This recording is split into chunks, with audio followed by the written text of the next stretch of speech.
42 anos de idade, o que é mesmo, Gustavo? Metabólica. Ele nasceu em 1982, em Itabirito, Ilha de Minas Gerais. Ele falou que gosta de queijo, não é? Bom mineiro. Ele, profissionalmente, ele atua prestando consultoria na área de segurança do trabalho e meio ambiente. Ele é membro da nossa igreja, da Igreja de Jesus Cristo Santos dos Últimos Dias, desde 1999. E serviu como missionário de tempo integral na missão Porto Alegre Norte, de 2002 a 2004. Ele também serviu em chamados como secretário de ala e estaca, líder da missão da ala, presidente do Quórum de Elders, presidente da escola dominical e professor do instituto. Ele atualmente serve como professor da escola dominical da ala onde ele pertence. Gustavo também é criador de conteúdo relacionado ao Evangelho nas redes sociais, por meio da página Linha Sobre Linha. Eu estou no Instagram dele, é muito legal. Se vocês puderem ir lá, Linha Sobre Linha, e no Facebook. E também ele tem um podcast. Ele estuda a simbologia do templo há 20 anos e hoje ele vai estar aqui compartilhando parte do que ele vem estudando e aprendendo e também sobre a pesquisa que ele vem fazendo sobre o tema de hoje, tá bom? O tempo é seu, Gustavo, e mais uma vez, obrigada por ter aceito o convite para estar conosco nesse domingo maravilhoso.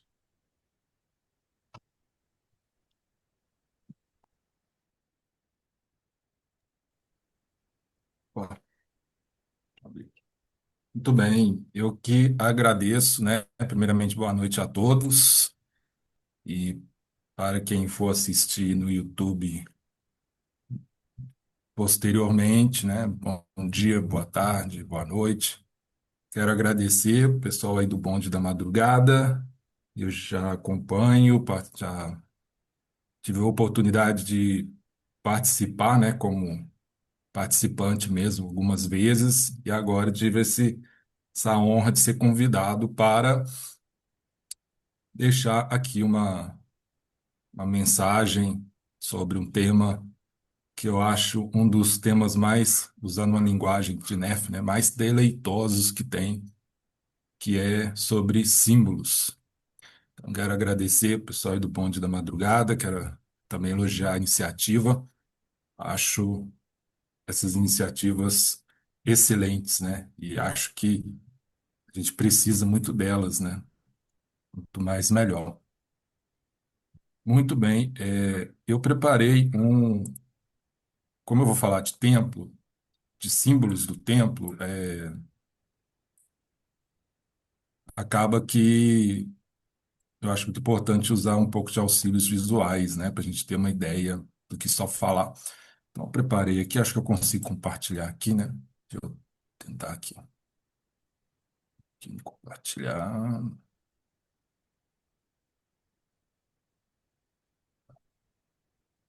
Deixa eu tirar, eu sempre deixo mais coisa aberta do que precisa. Deixa eu só fechar aqui. Fechar isso aqui. Vamos deixar. Ok. Então vamos lá.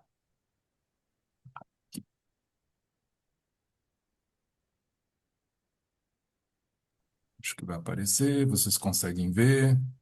Gustavo, não interrompendo, eu não Mas, gostaria de interromper, mas já interrompi. Você prefere as perguntas durante ou no final, caso tenha olha, pode ser, vamos fazer assim, se for perguntas relacionadas ao tema? símbolo, ao que está sendo falado naquele momento, a pessoa pode fazer, que a gente já aproveita, né? Já, Ok, se for alguma coisa mais sobre símbolos mais geral, aí a gente pode responder no final, né? Ou alguma outra coisa relacionada, mas não diretamente ao. Mas se for algo ali né, que tiver a ver com, pode ser na hora. Para mim, é bom que a gente já aproveita, né? perfeito. Ótimo. Vocês conseguem ver? Tá visível. Tem Sim, como, aqui, né? Deixa eu ver. sim, Eu, aqui. sim, tá visivelmente bom. Já abriu, né? Aham. Então vamos lá. Para começar, eu peguei uma escritura.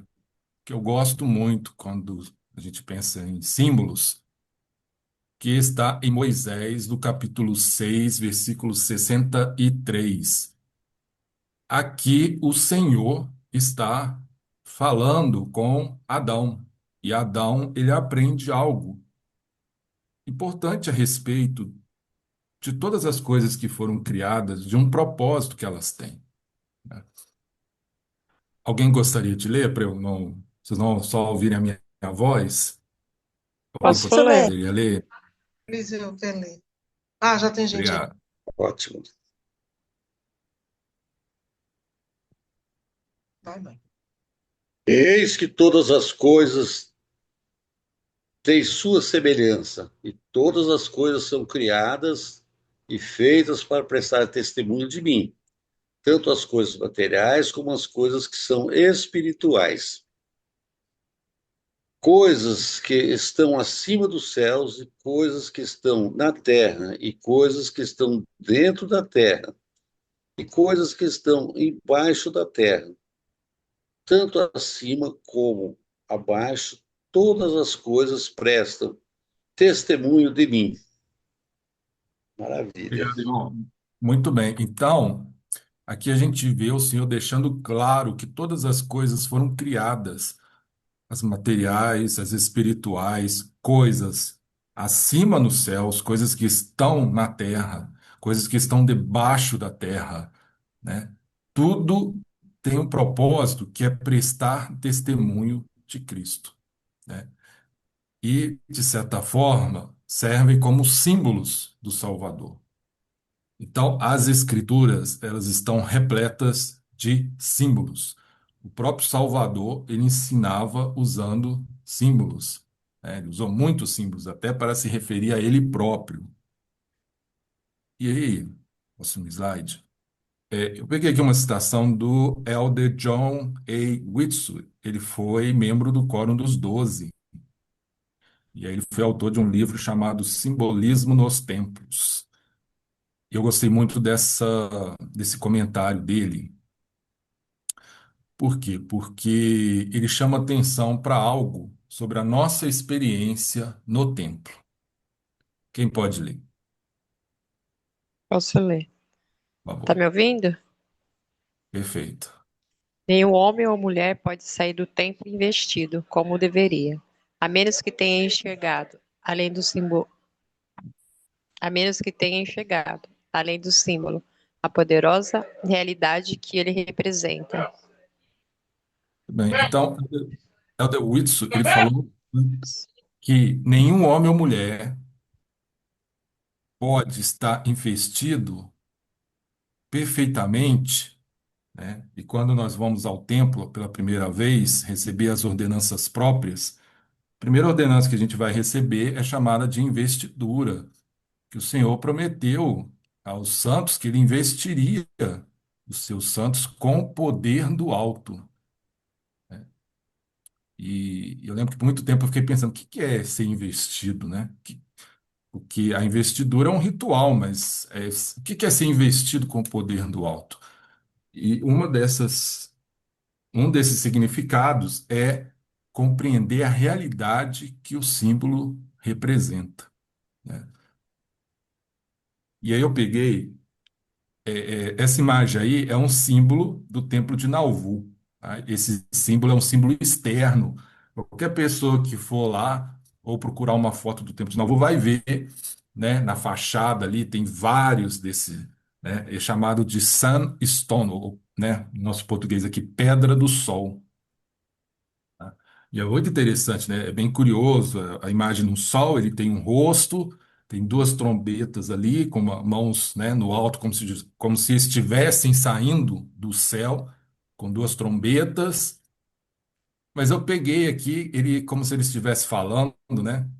E vocês vão reconhecer aí uma frase de uma canção do Roberto Carlos, né?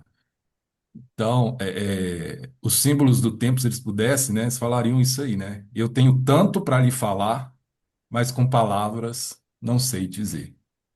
Então, podem ter certeza, a Pedra do Sol e qualquer outro símbolo, que às vezes parece que é só uma decoração, que parece que é só um desenho bonito num vidral, ou entalhe bacana no móvel, muitas vezes, geralmente, ele foi pensado para ter um significado que é mais do que decorativo, que é mais do que ornamental, arquitetônico, é simbólico.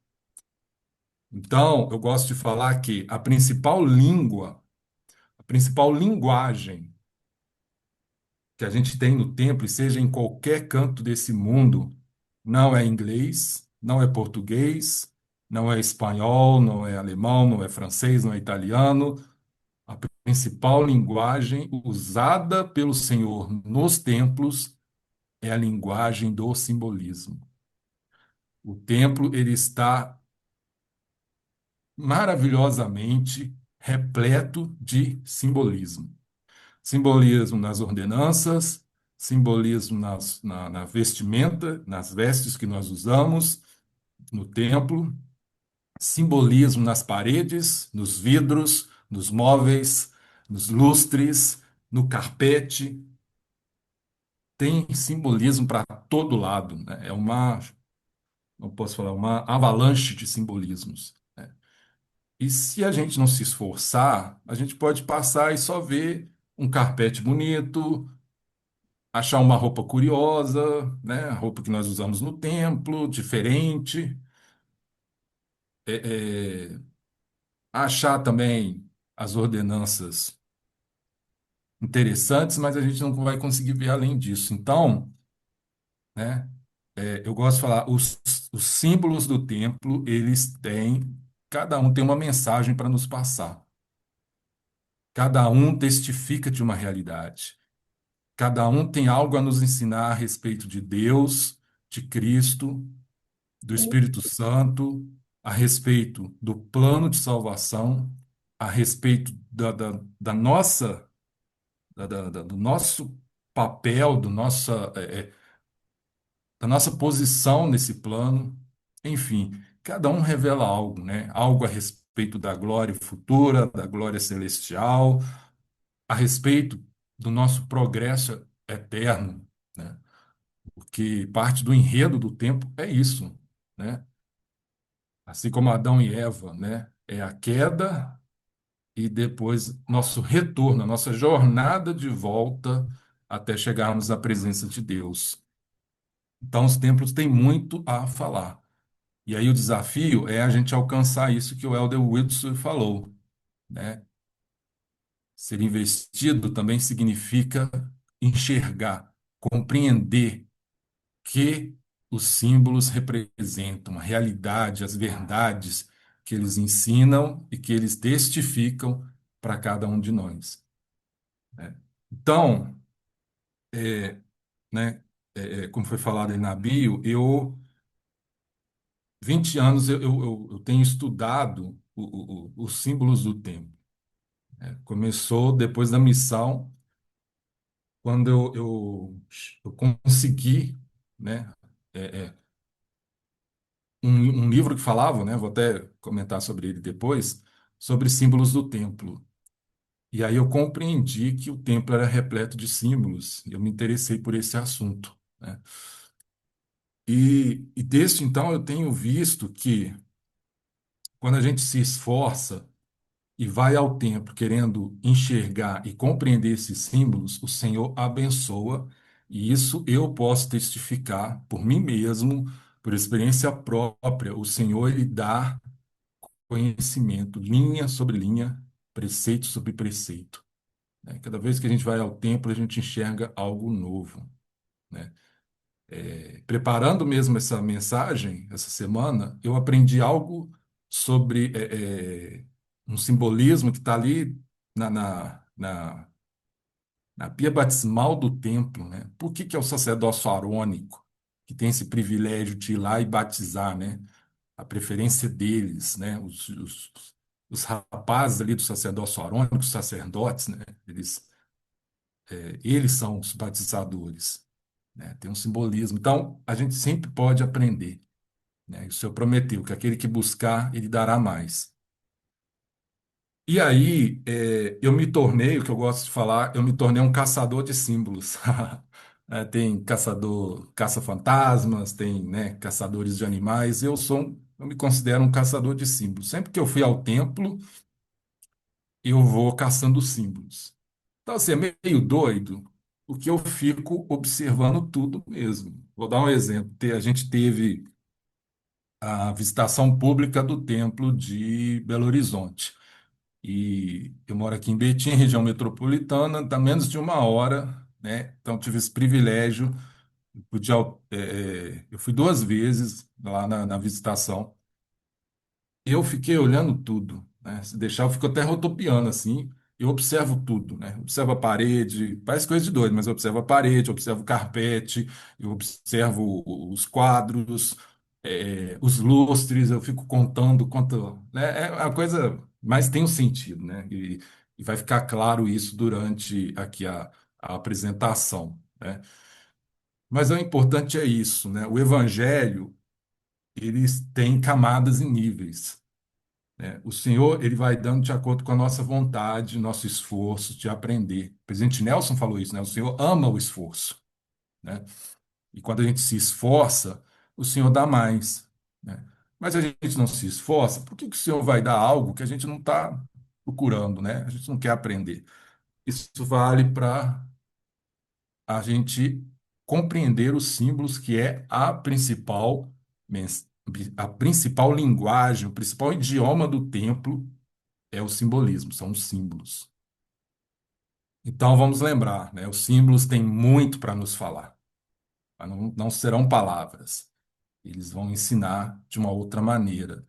E essa maneira é um dos principais métodos de ensino didáticos que o Senhor utiliza nas Escrituras e no templo, que é o simbolismo, são símbolos. Então, eu peguei aqui só para a gente entender por quê. Quando fala em símbolos, o pessoal fica um pouco assustado, né? Símbolos do templo, né? Eu lembro quando eu comecei lá nas páginas que eu tenho, né, do Linha Sobre Linha, quando eu comecei a falar sobre símbolos, eu lembro que uma vez um rapaz mandou uma mensagem lá na página questionando o fato de eu abordar esse assunto, né? Ele falou, não acho que não deveria, é sagrado e as pessoas fora da igreja podem usar isso e tal, né?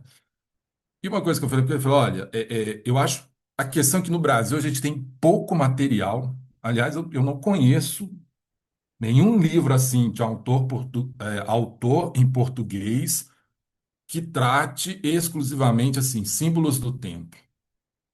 Mas em inglês, né, se a gente for lá no catálogo, principalmente da Deseret Book, a gente tem vários títulos de autores renomados, membros da igreja, santos dos últimos dias. Muitos deles são acadêmicos da BYU, né, da Universidade de Brigham Young, que tratam exclusivamente deste assunto. Então, eu peguei alguns livros só para a gente ter essa ideia, né? Como, por exemplo, né, a gente tem aqui do Donald Perry, que é 175 símbolos do templo e seus significados. Então, pensa, tem um livro que ele fala de 175 símbolos do templo, né? Então, assim, é maravilhoso, né? Eu tenho uma cópia desse livro, é excelente, né? E ele é muito bom, né? Ele é um acadêmico da BYU. Outro que eu peguei aqui, né? Hudson, Entendendo os Símbolos, Convênios e Ordenanças do Templo. Outro livro, né? Jack M. Lyon, Entendendo símbolos do templo através das escrituras, história e arte. A gente tem um outro livro, Matthew B. Brown, né? O Portal do Céu, Pensamentos, né, na Doutrina e Símbolos do Templo. Mais um livro. Eu acho até que eu não coloquei. Deixa eu ver aqui. Não coloquei. Esse Matthew B. Brown, eu esqueci de colocar o livro que foi o que me fez, né, assim, ficar deslumbrado com símbolos, que também é do Matthew B. Brown, e tinha um outro autor, que é Symbols in Stone, Símbolos na Pedra. que ele fala do simbolismo nos primeiros templos da restauração. Então, ele fala do templo de Kirtland, do templo de Nauvoo, de Salt Lake, e é maravilhoso também. Esse autor, Matthew B. Brown. A gente tem aqui, né, Alonso Casquil, né, muito bom autor também professor da BYU, autor, membro da igreja.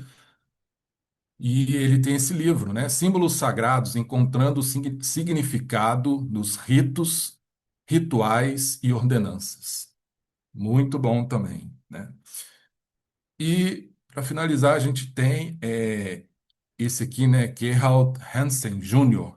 Ele é um fotógrafo, aliás, ele é o autor, né? E as fotografias são de Val Brinkerhoff. Eu não sei se eu pronunciei certo, né? Mas ele tem fotos maravilhosas. É um livro com muitas fotos, esse, né? Paredes Sagradas, aprendendo, né, através dos símbolos do tempo.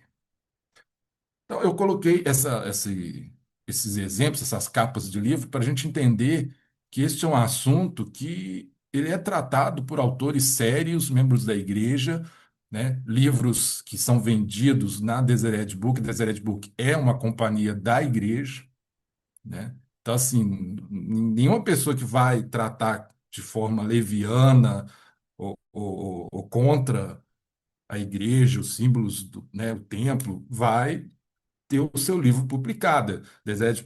Deseret Book publica livros de apóstolos, né? Então, para a gente ver que a gente tem uma literatura fora artigos, né, de acadêmicos da BYU que estudam sobre esse assunto. Ah, tem mais dois aqui, né?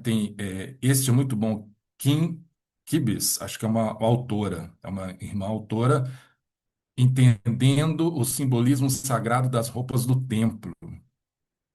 Olha que interessante, ela fala de cada item da roupa do templo. Isso inclui né, o garment e a roupa do santo sacerdócio. É muito interessante, né? É um livro publicado pela Deseret Book. E David Hitchens, Templos, templos, simbolismo sagrado, bênçãos eternas. Então, para a gente ver que, né, a gente tem literatura, infelizmente, em português não tem, né? O pessoal tem falado aí para eu fazer um, eu estou pensando realmente em ser o primeiro, eu acho que eu serei o primeiro autor a falar assim, né? Alguém escreveu um livro em português sobre os simbolismos do templo, né? Eu peguei essa imagem aqui porque esse irmão ele tem um site, eu até recomendo muito, ldsSymbols.com, que ele também ele fala dos vários símbolos que são usados pela igreja, né, nas escrituras, principalmente no templo. E ele criou cartões, né? Então tá ali LDS Symbol Cards. O irmão chama Steve Reed. Ele criou, assim, parece um Uno, né? Mas são cartões, né? Ótimo para crianças, jovens, mas também para adultos, em que a pessoa tem um desenho do símbolo, as variações de como esse símbolo aparece nos templos, na arquitetura, alguns aparecem nas capelas da igreja também, né? E atrás tem ali uma breve explicação do significado daquele símbolo, né? Olha que legal, né? Ele tem um canal no YouTube que eu achei muito legal. Ele levou as duas filhas ao templo e elas passeiam com ele no templo e vão observando os símbolos, né? E é um vídeo muito legal, assim, é um vídeo curtinho, mas tem elas lá anotando, fazendo um desenhozinho do símbolo no caderno, né? E isso vai o quê? Despertando nelas um amor pelo templo, né? E já fazendo elas, como o Elder Whitson falou ali, né? Já preparando elas para ter essa capacidade de ser investidas com entendimento do significado dos símbolos. E aí eu peguei, né, para a gente encerrar essa parte, uma citação do presidente Ezra Taft Benson, que ele falou uma coisa que eu acho que é importante nós, como santos dos últimos dias, atentarmos para isso, né? Porque quando eu entrei para a igreja, já tem mais de 20 anos, eu via muito a seguinte frase, né? O templo não é secreto, é sagrado. E ele falava assim: por ser sagrado, não se pode falar sobre assuntos do templo. E eu já fui criticado quando eu falei, já me questionaram: você fala sobre símbolos do templo, né? Não deveria, isso é sagrado e tal, né? E aí o presidente Ezra David Benson, ele falou uma preocupação que ele tem a respeito disso. É lógico que nós devemos tratar o templo com a maior reverência possível, né? Com toda a santidade, com todo o caráter sagrado que ele merece. Mas o presidente Benson chama atenção para uma coisa. Ele fala assim: o templo é um local sagrado e as ordenanças do templo são de natureza sagrada. Devido a esta característica, às vezes ficamos relutantes em conversar sobre o templo com os nossos filhos e netos. Como consequência, muitos não desenvolvem um desejo genuíno, um desejo genuíno de frequentar o templo, ou quando o visitam, fazem-no sem terem sido preparados para as obrigações e para os convênios que ali assumem. Creio que uma compreensão ou informação adequada ajudaria imensuravelmente a preparar os nossos jovens para irem ao templo e reforçará neles o desejo de procurar as bênçãos do seu sacerdócio, da mesma maneira que Abraão procurou as suas. Isso está lá, Ensinamentos dos Presidentes da Igreja, Ezra Taft Benson, página 185. Então, veja, tratar as questões do templo de forma reverente, sagrada, não significa que a gente não pode falar nada sobre o templo, fora do templo. Não significa silêncio absoluto, né? É lógico, né? Ninguém vai sair contando em todos os detalhes como é a ordenança da investidura, até porque eu acho que quem ainda está se preparando não quer spoiler, né? Eu não quis spoiler, né? Do que vai, ó, vai acontecer isso, isso, isso, isso, isso. Mas é importante haver uma preparação, né? Até porque a pessoa entenda, porque ela não fica perdida ali. E uma coisa importante, no templo, quem já passou, quem já recebeu as suas ordenanças, sabe que nós recebemos orientação sobre o que deve ser mantido de forma, do que não deve ser falado fora do templo por ser sagrado e por ser pessoal. Tem coisas que a gente recebe do templo que é pessoal. Cada um recebe para si. Então, entre nós e o Senhor, né? Não é uma coisa que a gente vai sair e que não tem. Se eu falar para alguém aqui fora, não vai ter relevância nenhuma para aquela pessoa, né?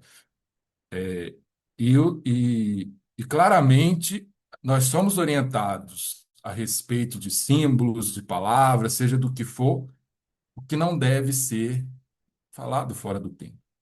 Mas aqui a gente teve essa experiência agora com a visitação pública do templo de BH. O templo estava de portas abertas, não teve nenhum local que foi proibido, né? O pessoal visitou a entrada, o batistério, a sala de selamento, a sala de investidura, a sala celestial, e em cada uma tinha lá, né, membros da igreja, voluntários, como guias explicando qual que é o propósito, por que que tem aquela pia batismal, o propósito do altar na sala de selamento, o que que é feito ali. Então, não tem mistério e não tem essa questão de precisamos colocar dentro de um cofre, de um baú e não podemos falar mais nada, né? E aí, como o presidente Benson fala, né, a importância de preparar os jovens, os filhos, os netos, ou aqueles que às vezes não têm pais, né? A gente tem muito caso de jovens que não têm, às vezes, nem pai nem mãe na igreja, né? Membros novos, né? Mesmo adultos que são membros novos, que ainda não tiveram a experiência do templo, estão se preparando, né? E aprender já sobre símbolos é uma maneira excelente de também preparar-se para receber as ordenanças do templo e adquirir uma maior admiração, um maior apreço pelas coisas da casa do Senhor. Ok? Então, queria chamar a atenção para isso, né? Para a gente tirar essa ideia, né? Que não se pode falar nada, né? Que tem que esconder, que se alguém perguntar o que é essa roupa que você usa aí embaixo, eu vejo que você tem, né? Muda o assunto, você até disfarça. Não, né? A gente pode explicar, uma roupa sagrada. A igreja, um tempo atrás, ela fez um vídeo explicando sobre as roupas do templo. E ela mostra no vídeo, claro, não é vestido, mas ela mostra a roupa do sacerdócio dobrada com o avental verde, tá lá, né? E ela explica maravilhosamente, né? O propósito, começa falando da história das roupas sagradas, nas diferentes religiões. E aí depois ela fala sobre o propósito, né? A ideia de usarmos roupas religiosas por baixo, não, né? Como um padre, por exemplo, usaria, né? Assim, de forma externa, né? Então, a própria igreja compreendeu isso. É melhor explicar, claro, com todo respeito e, né, da maneira que não vai ser expor demais, mas é melhor a gente explicar do que deixar o mistério, porque aí isso dá espaço para as pessoas começarem a criar as coisas mais absurdas, né? Que acho que todo mundo já ouviu, coisas que, no templo dos mormons fazem isso e aquilo. Então, é muito melhor, né, mostrar que a gente não esconde nada. É tudo muito sagrado, muito simbólico, muito lindo, né? E os símbolos estão aí. Muitos deles estão até do lado de fora do templo, né? Para que a gente possa, qualquer pessoa que for lá vai poder ver e admirar. Bem, é, então vamos começar. Eu dividi aqui essa apresentação em algumas partes, porque o templo ele faz uso. Eu gosto de classificar em categorias os símbolos do templo. E a primeira categoria que a gente tem são símbolos relacionados ao cosmos, né? Símbolos relacionados tem símbolos relacionados à astronomia, né? Eu tenho, assim, é só deixar claro, né? Não é astrologia, astronomia, né? Cosmologia, até gosto mais dessa palavra, cosmologia. Então, tem um acadêmico da igreja, Rio Nibali, ele fala que o templo, ele até fala muito sobre o templo de Salt Lake, ele escreveu um livro também muito bom sobre os templos. Ele tem um livro que chama Templo e o Cosmo. E ele fala que o templo, principalmente o templo de Salt Lake, ele é um planetário, né? E a gente vê muito isso. O templo de Salt Lake, o templo de Nauvoo. Então, eu peguei aqui, por exemplo, e assim, né? Se eu pudesse, como eu falei, eu ficava aqui até o amanhecer falando de símbolos, porque eu nem sei quantos símbolos tem, mas a gente tem centenas de símbolos nos templos. E hoje a gente tem o quê? 200 templos? A gente tem, né, muitos templos. Então, tem símbolos para falar bastante. Mas eu peguei em cada categoria pelo menos um ou dois exemplos para a gente poder falar e ver a beleza deles. Primeiro aí é o Templo de Nauvoo, né?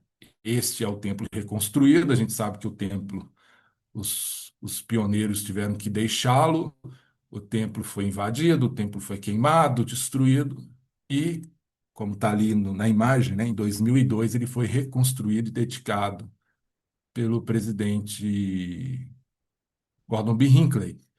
E eles procuraram manter o layout, o design do templo bem próximo, com algumas pequenas modificações. Ele é baseado no templo original. Então é como se a gente estivesse vendo aquele templo que Brigham Young, Joseph Smith e os santos ali do início da igreja viram. E eu quero chamar a atenção de vocês, no centro dessa imagem, ali tem a placa ali, né, com 2002, que está mostrando quando o templo foi reconstruído, né? Acho que é a pedra de esquina. Vocês vão notar que tem um desenho ali, e esse desenho é um desenho de uma lua, né? É até a lua ali, né, meia lua, né? E vocês podem notar que ao lado dela ali, ó, são vários desse design de lua. É a chamada pedra da lua, né? O Moonstone. Fica ali, ó, bem na base ali do templo, né? E além dessa pedra, se a gente for subir a imagem, né, a gente vai ver isso aqui, ó, né, que vocês viram lá no início lá falando, né? Eu tenho tanto para lhe falar, mas com palavras não sei dizer. É a pedra do sol, né? E ela é bem curiosa, né? Ela tem um rosto ali, tem os raios ali simbolizando a glória. é, Ele está nascendo, né? É um sol nascente, saindo das nuvens. A gente tem as trombetas, trombeta é muito simbólica também, né? Relacionada a anúncios. E acima nós temos uma estrela. E eu quero falar um pouco sobre essa estrela também. Mas, primeiramente, se a gente for seguir essa ordem, como está aí, nós vamos ter isso aqui, ó. Depois eu volto na. Vocês vão observar que é, vocês podem observar que a gente tem a Lua na base, e aí eu coloquei a seta e coloquei ali uma descrição.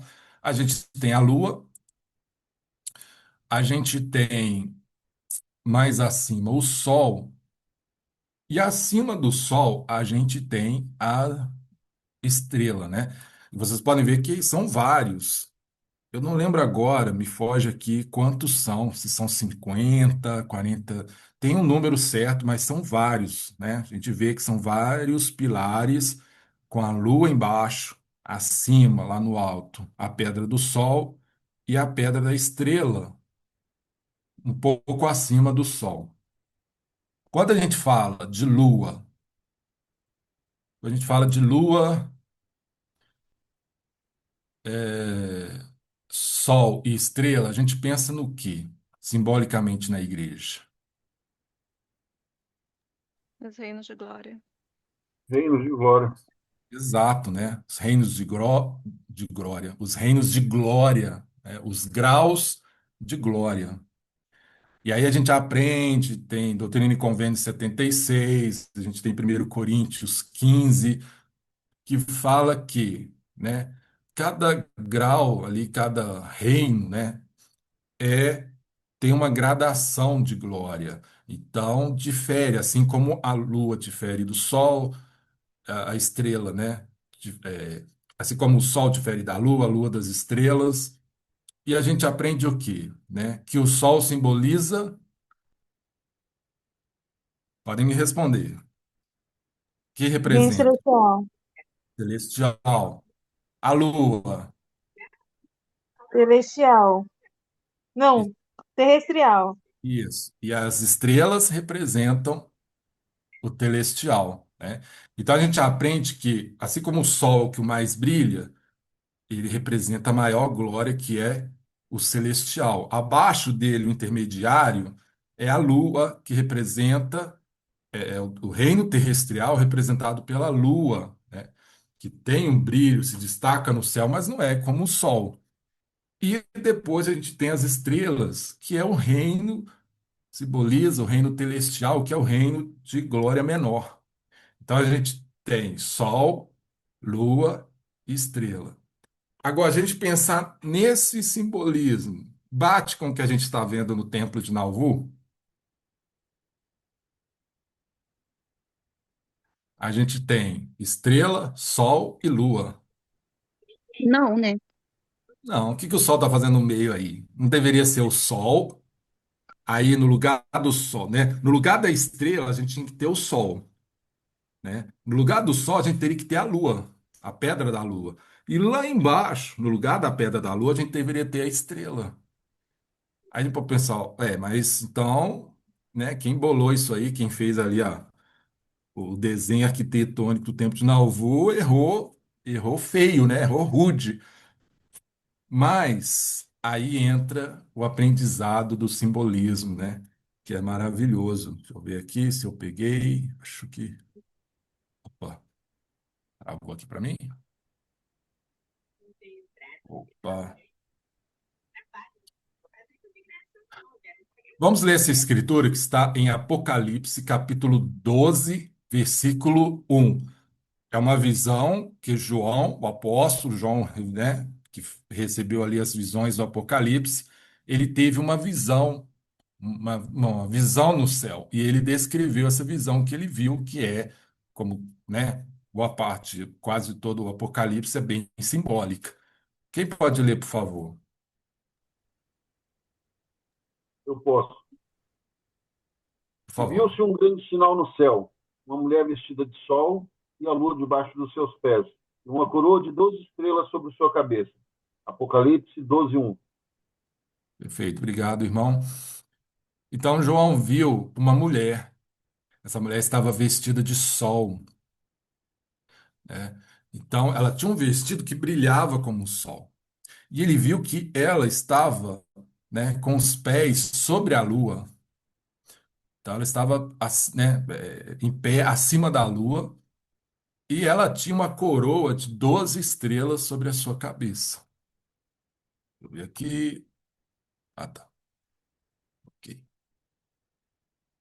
Se a gente pensar nessa visão de João, uma mulher com uma coroa de estrelas na cabeça, um vestido de sol, de brilho do sol, brilho como o sol, com os pés sobre a lua. E a gente olhar para essa imagem aí do templo de Nauvoo. Bate? Faz sentido? Agora sim. Agora sim, né? Então, isso que é interessante, né? Se a gente olha e pensa assim, né? Um curioso vai falar, mas o que que é isso aí, né? Uma estrela, tem parece que um sol, uma estrela acima, ali embaixo parece que é uma lua, né? A gente vai ficar assim, como se diz, boiando, né? Meio sem entender. Mas, e aí é interessante, a primeira dica, as escrituras ajudam muito no entendimento, na compreensão dos símbolos do templo. Se eu não me engano, o arquiteto do templo de Nauvoo, né, do original, certa vez ele explicou que a intenção era realmente, no templo de Nauvoo, retratar essa mulher do Apocalipse, capítulo 12, que João viu. E essa mulher, até quem quiser, eu sugiro ler a tradução de Joseph Smith de Apocalipse 12, que é ainda mais clara, né? Fala que a mulher, essa mulher aí, que João viu, é a igreja, né? Por que ela está vestida de sol? Porque a glória dela é relacionada à glória celestial. A igreja nos prepara para recebermos, herdarmos a glória celeste, né? O que que ela está acima da lua? Porque ela está acima das coisas de um reino terrestrial, né? E essas 12 estrelas sobre a cabeça simbolizam os 12 apóstolos e, consequentemente, também o sacerdócio, porque o sacerdócio está ligado ao número 12, né? E o sacerdócio administra, cuida, né, da igreja, dos assuntos da igreja.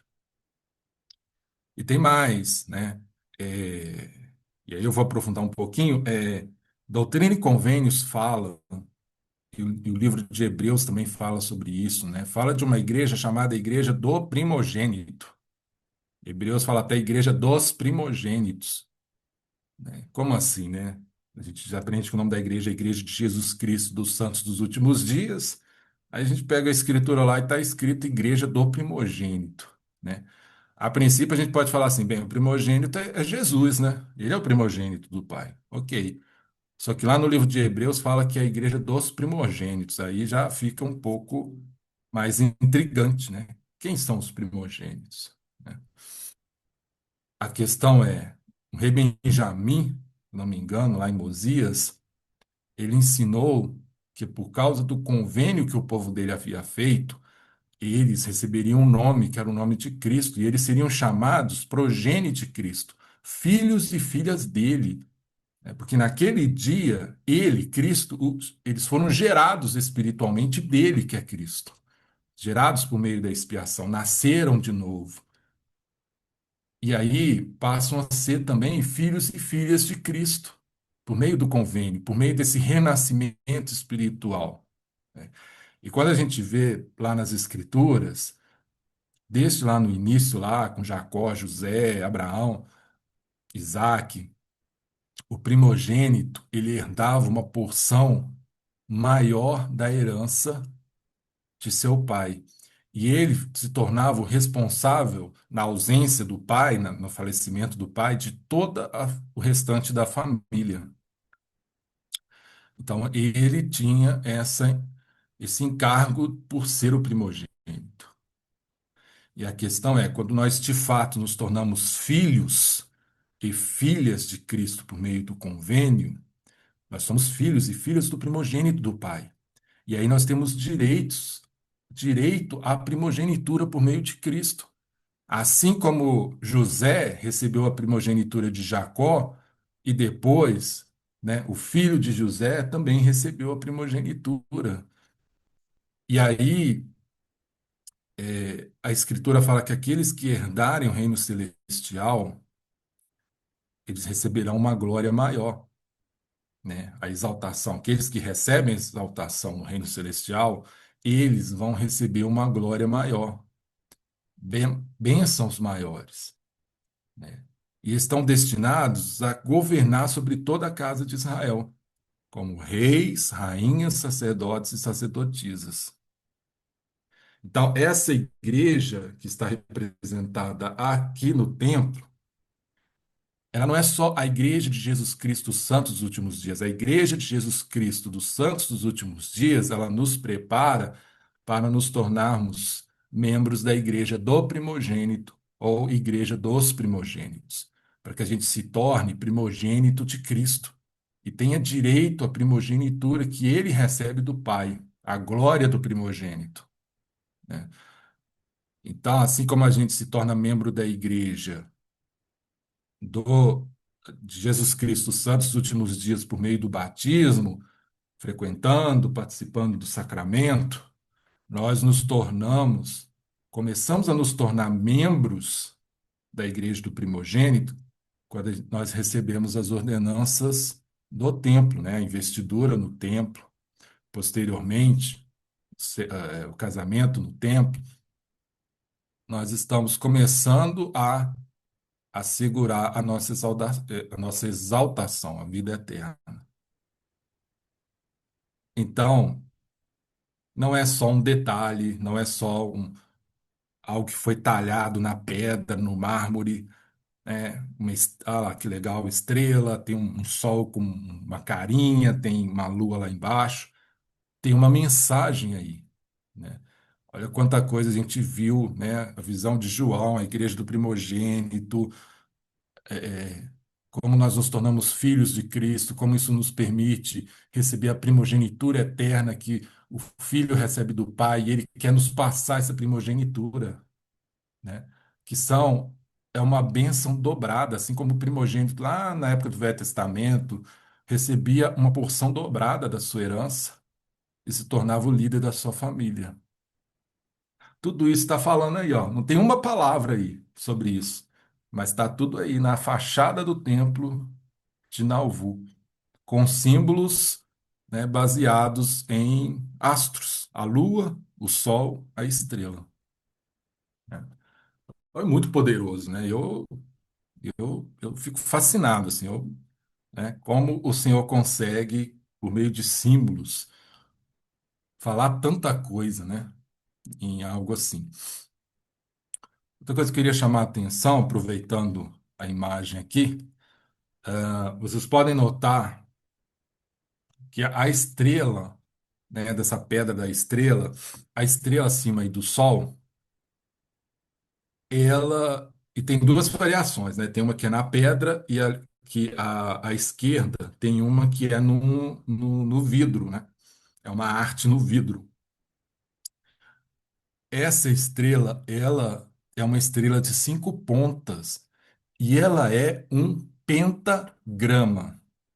E aí críticos da igreja falam assim: pentagrama, isso é coisa do diabo, porque o pentagrama é um símbolo do diabo, é um símbolo usado pelo satanismo, né? Os satanistas usam a estrela de 5 pontas, que é o pentagrama, né?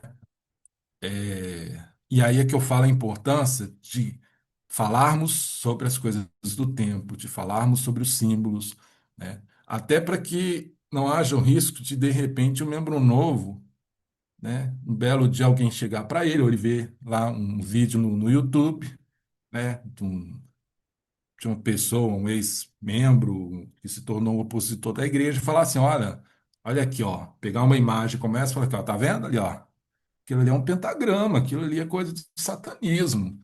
E está no templo da igreja, como pode? Né? E aí a pessoa vai lá, pesquisa, né, pentagrama, satanismo, e vai ver que realmente, né, no satanismo tem o uso do símbolo do pentagrama. E a pessoa, né, pode ficar tão confusa que pode até achar que não era o que ela pensava ser, né, o templo, a igreja. E estão explicando, né?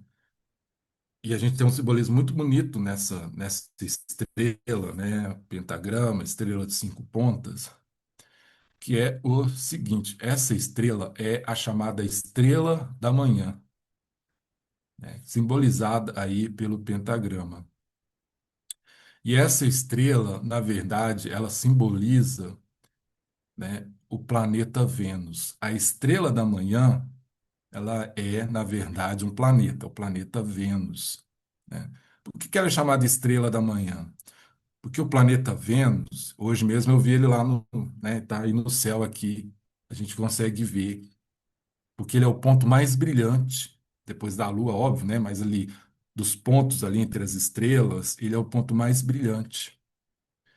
E uma dica, né, para achar o planeta Vênus, além dele ser o mais brilhante, planetas não piscam, estrelas piscam. Se você vê aquele ponto luminoso piscando, é uma estrela. Se ele não está piscando, se a luz é constante, é um planeta. Vocês veem um ponto vermelho sem piscar, é Marte, né? Vênus já tem uma cor mais azulada, como a maioria das estrelas. E ele é o primeiro que aparece quando ainda está entardecendo. Antes de anoitecer, de ficar tudo escuro, a gente já consegue ver Vênus no céu. É o primeiro ponto luminoso que aparece, é Vênus. E ele é o último a sumir. Quando está amanhecendo, quando o céu começa a clarear e você já não consegue ver mais as outras estrelas, você ainda consegue ver Vênus. Ele é o último a desaparecer, né? Quando está tudo claro. E nesse ponto, ele serve como um simbolismo de Cristo, né? O, o Salvador falou, né, em Apocalipse: eu sou a resplandecente estrela da manhã. E ele é o primeiro e o último. Assim como Vênus é o primeiro ponto luminoso a aparecer no céu, e ele é o último a desaparecer. E aí eu acho um simbolismo maravilhoso, porque quando eu vejo Vênus no céu, eu vejo aquele ponto brilhante no meio de uma escuridão que é o céu noturno. Se nós olharmos para a janela aqui eu estou ao lado da minha janela, eu vejo tudo escuro. Eu estou vendo aqui, o céu está escuro. é treva, né? Literalmente é trevas, né? Mas tem aquele ponto brilhante lá, Vênus, aquela luz brilhante, a mais brilhante, né? E o Salvador ele é assim, porque nós vivemos no mundo de trevas, né? O senhor falou isso lá em Doutrina e Convênios, acho que a primeira sessão, o senhor fala, o mundo está em trevas, mas ele é a resplandecente estrela da manhã. Ele está lá, né? A luz dele está acessível. Nós podemos olhar e nos guiarmos por meio dela. Então, isso é maravilhoso. E aí a gente precisa entender que um símbolo, ele não tem necessariamente um único significado. Símbolos podem ser usados em diferentes circunstâncias, com diferentes significados, por diferentes grupos, por diferentes pessoas, sociedades, culturas, né? E pode ter um significado positivo, pode ter um significado negativo, né? Varia do significado que é atribuído a ele. E, pelo que eu pesquisei, pelo que eu já vi, o uso do pentagrama como um símbolo do satanismo, isso aí começa em 1950. Tá? É um francês que ele escreveu um livro e ele associou o pentagrama ao satanismo, né? Então, quer dizer, muito tempo depois do Templo de Nauvoo, por exemplo, né? E nós temos o pentagrama sendo usado em igrejas, catedrais medievais de séculos antes, né? Então, isso é importante para a gente entender, né, a história também do símbolo e saber que um símbolo ele pode ter significados diferentes. A serpente, lá no Gênesis, aparece como um símbolo do diabo. Tenta Eva lá, tentou Eva. Mas depois a gente vê que o próprio Senhor mandou Moisés fazer uma serpente de bronze, de metal, colocar numa haste, e aqueles que olhassem para ela seriam curados, aqueles que foram mordidos lá pelas serpentes venenosas, né? Então a serpente também simboliza Cristo. Então a gente tem que entender que símbolos podem ter significados diferentes de acordo com a época, e o uso dele, né? Bem, vamos aqui. E aí, eu acho esse símbolo tão maravilhoso que eu não podia deixar ele de fora, né? Ele também é um símbolo ligado ao cosmo, né? Aqui a gente está vendo um vitral, né? Um painel de vidro do templo de Winter Quarters, né? É um templo muito famoso, assim, é um templo muito significativo porque, né, os santos ali, pioneiros, passaram por o Interquartes quando eles tiveram ali que deixar Nauvoo e ir para o oeste. E hoje a gente tem um templo lá. Vocês podem ver que nessa arte aí no vidro, nós temos um quadrado, um círculo, vou falar um pouco sobre ele depois. Nós temos ali seria uma estrela, né? Parece uma estrela de 8 pontas. Eu vou falar um pouco sobre o 8 também.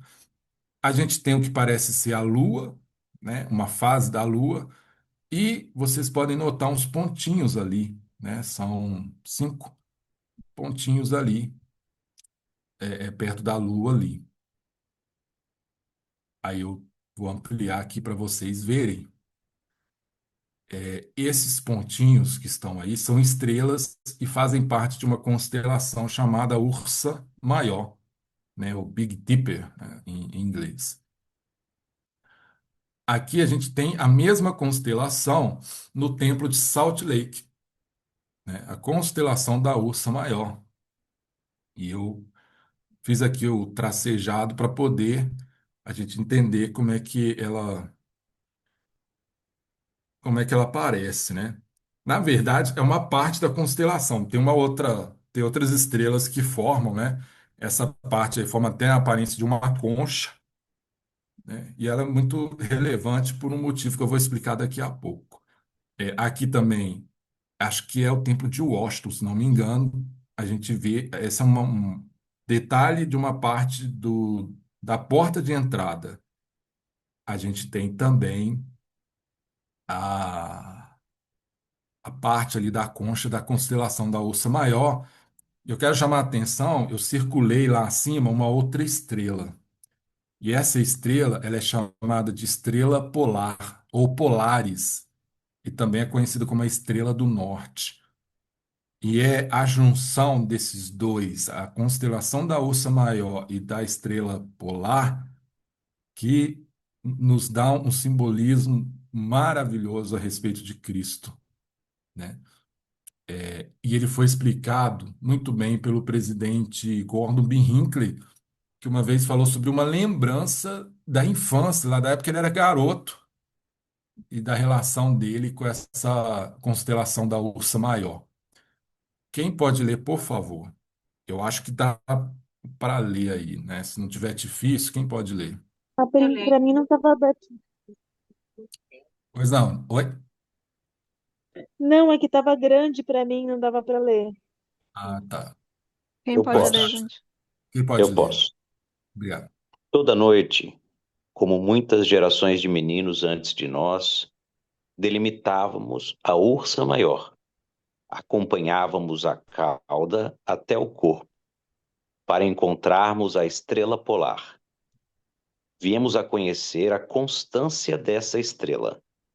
Com o movimento giratório da Terra, as outras estrelas pareciam mover-se à medida que a noite passava. Mas a estrela polar mantinha sua posição alinhada ao eixo da Terra. Por causa dessas contemplações da infância, a estrela polar veio a significar algo para mim. Era uma coisa constante em meio à mudança.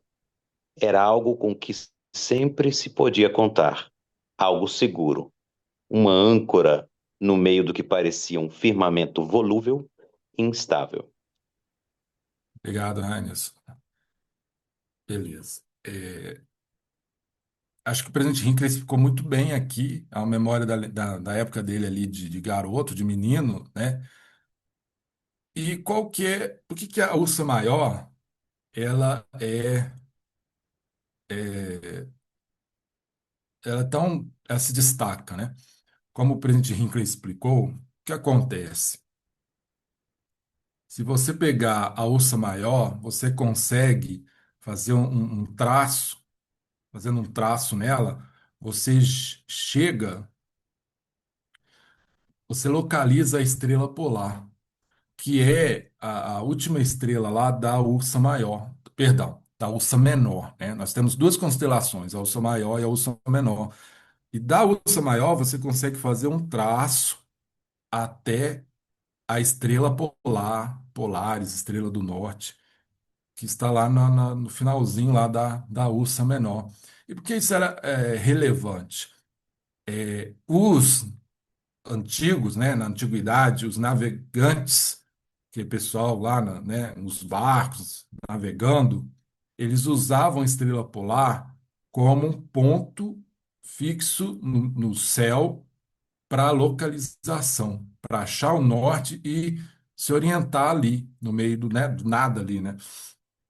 Porque a estrela polar ela tem uma característica muito interessante, porque ela está bem alinhada com o eixo da Terra, com o norte, né? No ponto norte, o eixo da Terra. Então, enquanto as outras estrelas, ao longo da noite, elas, né, devido ao movimento da Terra, elas parecem que elas vão girando, mudando no céu, a estrela polar, ela não muda, porque ela está bem no centro, né?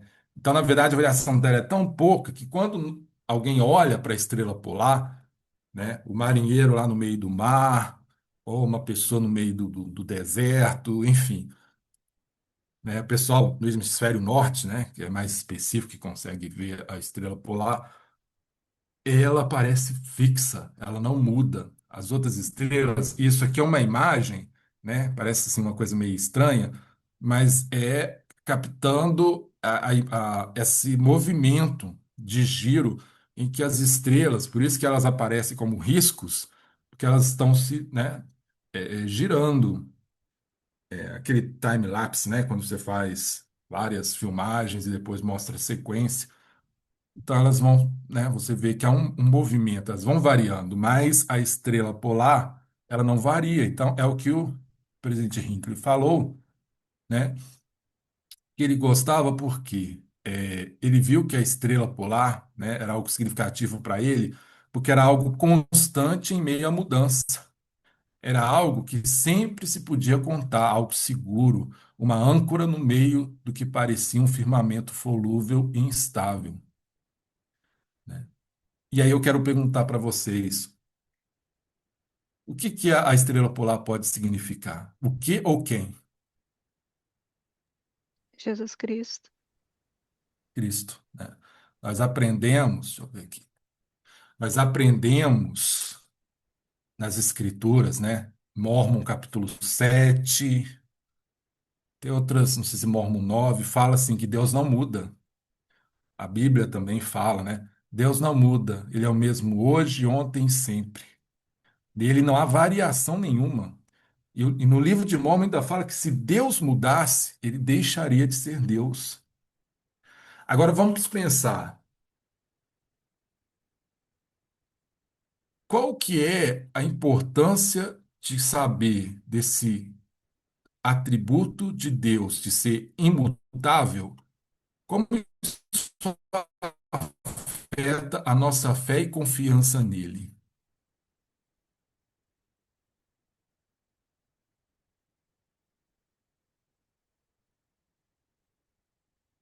Ou não muda nada? Não dá para nem falar também. Assim, que diferença faz saber que Deus não muda?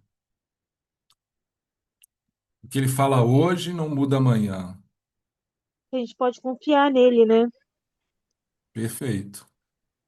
Nós podemos confiar plenamente que ele não muda. Ele é diferente das outras pessoas, né? De qualquer mortal, de nós mesmos, né? Quantas vezes, né? Acho que todo mundo já passou por isso, eu já passei várias vezes falar, vou fazer isso e não faço, né? Estava aí antes de começar a apresentação falando, né, do meu sucesso aí de perder 10 quilos, mas quantas vezes eu falei, eu vou começar a cuidar da minha alimentação e não comecei, eu vou começar na academia, não comecei, né? A famosa segunda-feira que nunca chega, né? Quantas vezes a gente faz metas e depois dessas metas, né, a gente até esquece, né? Ou a gente promete algo e não cumpre, ou quantas vezes já prometeram algo ou falaram algo que iam fazer para a gente e não fizeram, né? Nós ainda estamos nesse processo, né, de aperfeiçoamento. Nós ainda somos muito inconstantes, mas o Senhor Cristo, ele não é inconstante, ele é constante como a estrela polar. Tudo ao nosso redor pode mudar, pode variar, pode, né? Em um segundo a nossa vida pode virar pelo avesso. Nós conversamos aí antes da apresentação também sobre a pandemia, né? Foi um exemplo aí de como a vida não só de uma pessoa, a vida do mundo inteiro mudou, né? Ficou uma loucura, pessoas perdendo emprego, negócios fechando, não podia ir a lugar nenhum, lockdown, só podia ir ao supermercado, e, né, aquele medo né, de poder pegar lá a doença e, né, as pessoas morrendo, enfim, né, algo inconstante. Mas Cristo, ele é constante. A gente vê nas Escrituras, né, quando o Senhor fala para Enos, né, no livro de Mórmon, perdoados são os teus pecados. Aí nos fala, e eu acreditei, porque o Senhor não pode mentir. Quando o Senhor aparece, na verdade, ainda é só a mão do Senhor, né? É mostrada, se manifesta. E o Senhor está no véu e só a mão dele aparece para o irmão de Jared. E aí o Senhor fala assim para o irmão de Jared: acreditarás no que eu irei te dizer, nas minhas palavras? E o irmão de Jared fala: sim, porque eu sei que o Senhor não pode mentir. É um Deus de verdade. Então, olha só, o irmão de Jared, ele era capaz de acreditar nas palavras que Cristo ainda ia falar. Por quê? Porque ele é um Deus de verdade, não pode mentir, né? Então, uma das características de qualquer ser racional para desenvolver fé em Deus, a característica básica é conhecer o caráter, os atributos e a perfeição de Deus. E a estrela polar, ela ensina isso. Por isso a gente pode ver, eu gosto muito aqui, ó, a estrela polar e olha a estrela, a constelação da Ursa Maior. Acho que é o templo de Washington, né? E a gente tem lá também no templo de Salt Lake, no templo de Winter Quarters. Não é só porque alguém acha legal essa constelação e resolveu colocar decorando, nesses templos aí. Tem uma mensagem maravilhosa nisso, como o presidente Hinckley, né, aprendeu aí na infância dele, aí na época de garoto, né? E se o Salvador é a estrela polar, se nós podemos vê-lo dessa forma,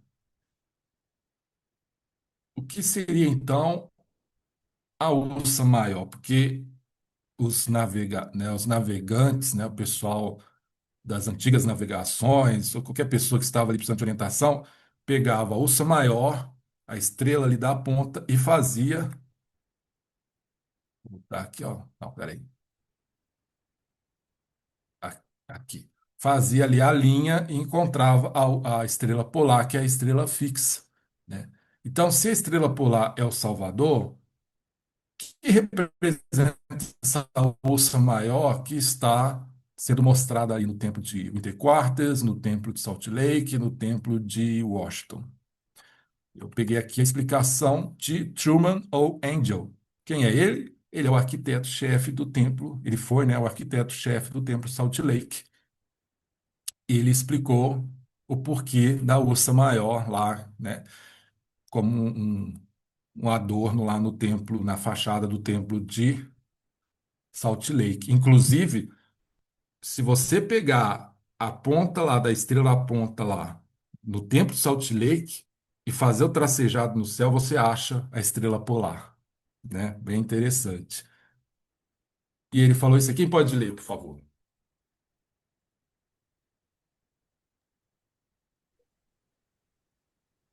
Os perdidos podem encontrar o seu caminho com a ajuda do sacerdócio.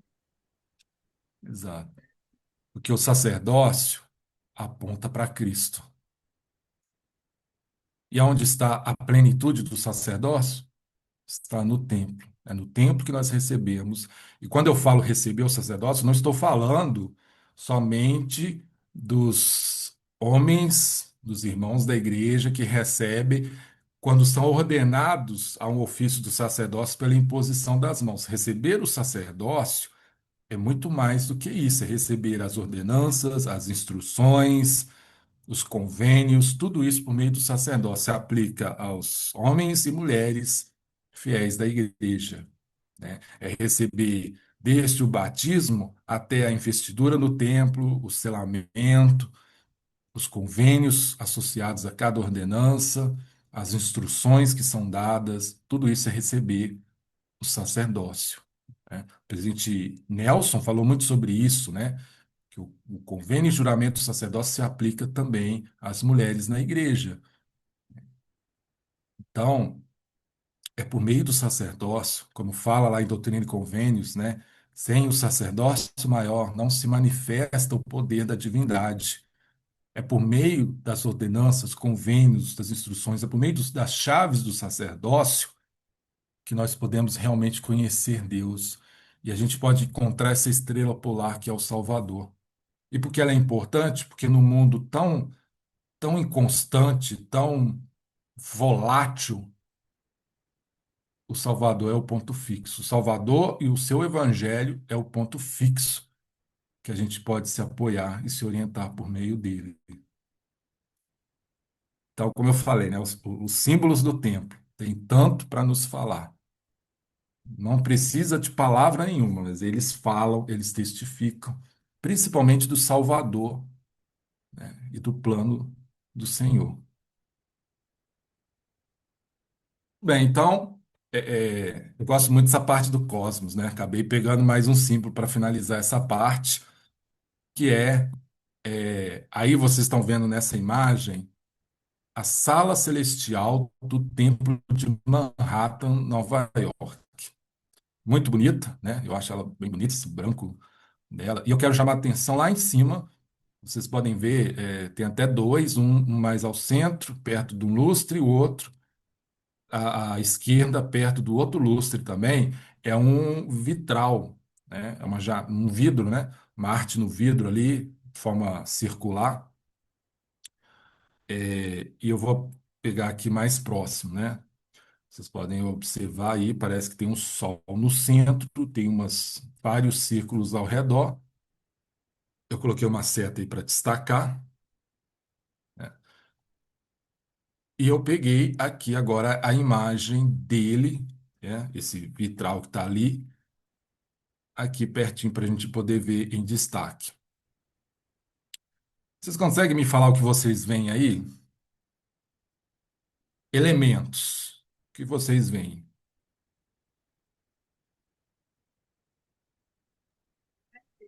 Lua, sol, hum, Sol, as fases da lua também. fases da Lua. Perfeito. Ó, vamos ser Eu não sei se caçadores é uma, de time. Pode eu não falar, sei hein? se é uma, eu não sei se é uma folhinha ou se é uma arvorezinha. É uma folhinha. Muito E bem. uva também, né? Uva, caixinho de E- uva. Exato. Muito bom, né? Tudo isso dentro de vários círculos, né? Essa folhinha que vocês estão vendo, se não me engano, são folhas de figueira, tá? Ó, o que que é significativo, né? É, Na tradição judaica, a figueira é uma árvore associada à árvore do conhecimento do bem e do mal. Então, né, lembrando ali do avental da veste do templo, são folhas de figueira, né? Adão e Eva, quando eles comem do fruto e percebem que eles estão nus, o que eles fazem? Eles fazem eles fazem, né, aventais com folhas de figueira. E aí a tradição judaica considera que seria a árvore do conhecimento do bem e do mal uma figueira, né? Que faz sentido, né? Se eles percebem que estão nus e percebem que Deus está chegando, eles não vão caçar, né? Eles vão pegar a primeira folha que eles vão ver. Se eles estavam próximos da folha, da árvore do conhecimento do bem e do mal, né? Faria sentido que eles pegassem ali, que fosse, né? A figueira. E, né? Claro, isso é bem simbólico também, né? O figo, ele é associado simbolicamente à procriação e fertilidade, porque é um fruto com muita semente. Quem já abriu ali o figo, né, vê que é um fruto que cabe nesse sentido. Então, quando Adão e Eva fazem um avental com folhas de figueira, tem um simbolismo da realidade, que a partir daquele momento, eles são, eu não sei se essa palavra existe, mas são procriáveis, né? Eles têm o poder de procriação, eles podem gerar vidas, né? Agora na sua nova realidade mortal. A gente tem os ramos de uva, né? Folhas, cachos, ramos de uva, que remete aí à figueira. E a figueira, o próprio Salvador falou, eu sou a verdadeira videira, né? E ele falou, vós sois os ramos, sem mim não poder estar fruto. Então tá aí, maravilhoso. O sol, né? Nós até já falamos sobre ele, é o símbolo da glória celestial, principalmente. E, como vocês observaram, nós temos as fases da Lua, esses círculos aí mais próximos da borda são as fases da Lua. Então a gente tem todas as fases da Lua acontecendo aí. Aí a gente pode pensar, poxa vida, né? Mas por que fases da Lua, né? Será que quem bolou isso, quem criou esse vitral é fã da Lua, né? Das fases da Lua, né? Eu lembro de uma novela que tinha o Tonho da Lua, né? Mulheres de Areia, que ele era fascinado com a Lua, né? Mas não foi o Tonho da Lua que teve essa ideia, né? Tem um significado. E aí eu peguei aqui, é um outro vitral. Aqui já não é Manhattan, Nova York. Aqui é Nauvoo, que a gente pode ver algo parecido. A gente tem o Sol no centro, a gente tem estrelas ali ao redor, mas a gente tem entre as estrelas e o Sol as fases da Lua também, né? Dentro desse. Aí se eu não me engano, eu acho que é no teto mesmo do Templo de Nauvoo, né? Aí eu peguei aqui mais próximo para a gente ver, né? Tá? Ver a estrela e tem os raios do Sol e a gente vê aqui as luas, né? Nas diferentes fases dela. Aqui só para a gente ilustrar, né? De fato real, como, né, muito parecido aqui, ó, né? Seguir essa ideia. E aí, né? Eu quero poder salientar que estamos vendo as fases da Lua, mas não se trata de fases da Lua, né? É simbólico. O simbolismo que está aí e que a gente vê no Templo de Nauvoo, no Templo de Manhattan, Nova York, a Lua nas suas fases, né? Diferentes fases. E aí, vamos pensar, né? Vamos pensar para a gente pegar o símbolo. Como é que são as fases da Lua? Qual que é a diferença o que vai mudando desde lá, a primeira até a última etapa das fases da Lua, da primeira até a última fase da Lua? Qual que é a variação? É baseado no quê? A luz e o formato, né? Não sei. Exato. Pode O, continuar. seria o brilho do sol, o brilho do Exato. sol, a sombra. A luminosidade, né, ela recebe a luz, e isso é interessante, né? A Lua, ela não recebe, ela não tem luz própria, ela recebe a luz do Sol, aquele brilho dela é do Sol. Mas, como a irmã falou, tem uma variação, né? E como é que ela começa? E como é que ela termina em relação a essa questão da luz?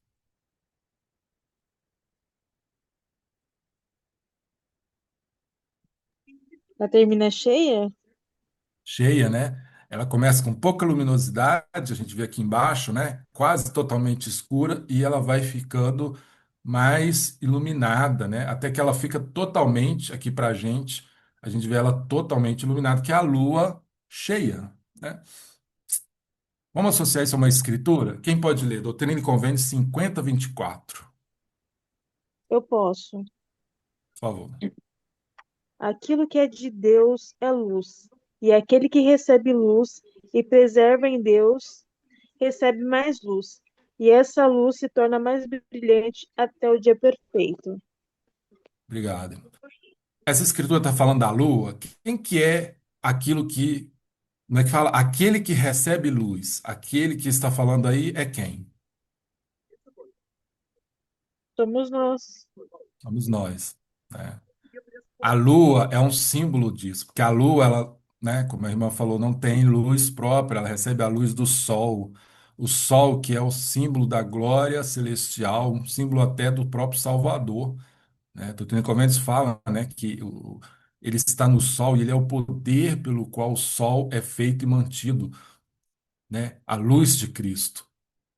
E assim como a lua, ela passa por um ciclo em que ela vai ficando cada vez mais e mais brilhante, mais e mais luminosa, essa deve ser a nossa jornada de progresso eterno, de receber luz e mais luz e mais luz, para se tornar o quê? Cada vez mais brilhante.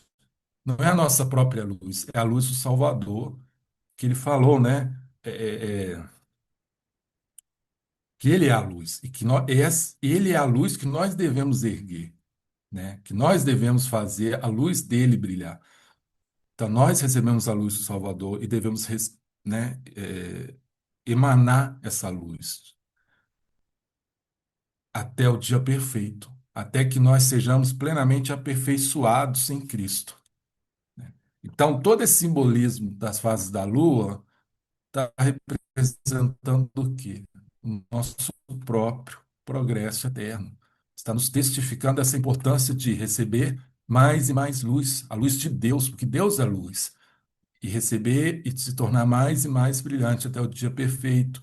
E onde a gente pode receber mais luz? No templo, por meio dos convênios, das ordenanças, né? E sendo fiéis a eles, né? A tudo que nós recebemos ali no templo. Muito bem, né? Falei muito até agora. Vamos por outra parte, são símbolos Ah, geométricos. Gustavo, deixa eu te Alguém quer fazer falar? uma Pois não, pergunta. pode fazer. Perdão, deixa eu até ligar aqui a câmera. Por Imagina. conta do adiantado da hora, são É, 10h30. Eu acho que algumas pessoas gostariam de fazer perguntas, pois não. né? Deixa eu só te Tem fazer umas uma. no chat, inclusive, Isso. algumas Eu perguntas. abri aqui, eu não tô Deixa eu vendo, só te. perdão. Ah, Gustavo, deixa eu só te fazer uma pergunta. Quanto tempo mais a gente tem de slide? Opa, a gente está no 14, no slide É, 14, eu acho. 34 de 53. Deixa eu te fazer uma Exato. pergunta. Pois não. Você gostaria de voltar no próximo domingo? Podemos. Se vocês Hum, concordarem, e aí nós poderíamos, até agora, para a gente não perder o que tu tens até agora, a gente, eu tenho certeza, eu estou cheia de perguntas dos 30 hum, primeiros slides. E aí eu estou vendo algumas pessoas já saírem por conta do adiantado da hora. E é tão interessante as pessoas ficarem para verem tudo isso. Tu concordaria, e eu gostaria de perguntar para as pessoas também, se nós poderíamos parar no melhor momento que o Gustavo achar, e aí no próximo domingo nós continuaríamos Gustavo em dose dupla, volta Gustavo, já diria a Carmen. Hashtag, já tem hashtag aí. Hashtag, olha aí, perfeito. Aí Então, cancela o irmão do domingo que vem? a gente fala depois, Bel, sobre isso no particular. É, então a gente pode fazer isso?